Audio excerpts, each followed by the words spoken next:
live pictures there of Pope Francis in Krakow, where he is due to celebrate World Youth Day.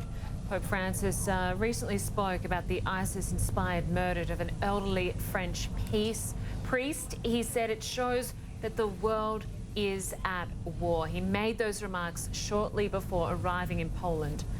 John Allen is CNN's senior Vatican analyst and the editor of the website Crux. He joins us from Krakow. Great to have you with us again, John. It sounded like a pretty dire warning when the Pope said the war is at war.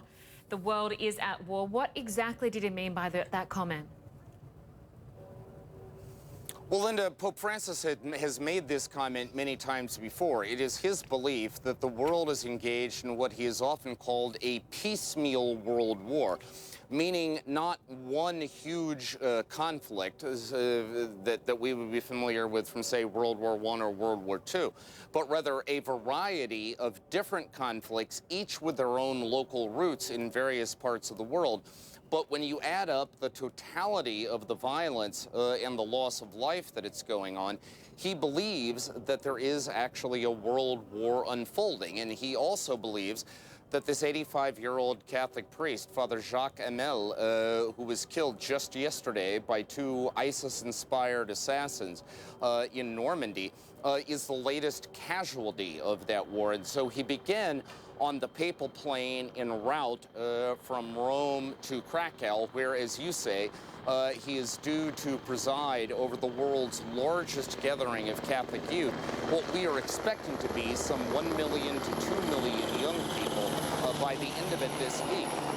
He began that trip by decrying what he described as that world war and obviously arguing for peace, saying in addition, Lynda, that in his opinion, this war is not a religious war. That is, it's not Christian versus Muslim or anyone else, but it is a war driven by economic and political interests, one, obviously, that Pope Francis, Lynda, would like to help bring to an end.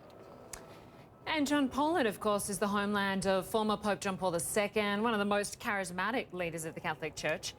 How will Pope Francis, who's pretty well known as a progressive leader, be received in such a conservative country?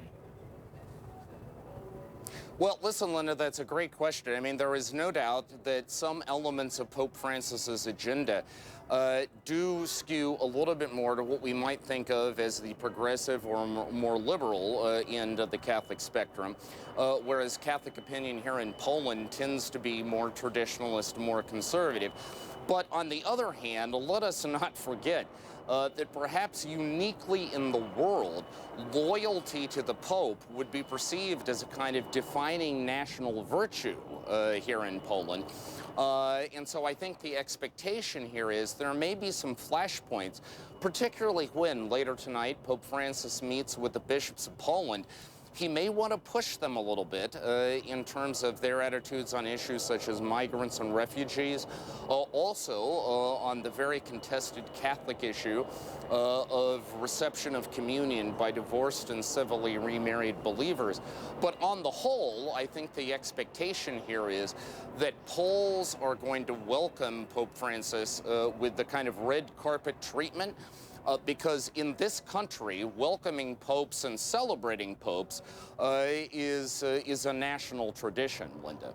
Okay, we'll tune in over the next few days to see how that all plays out. John Allen, great to have you with us. Thank you.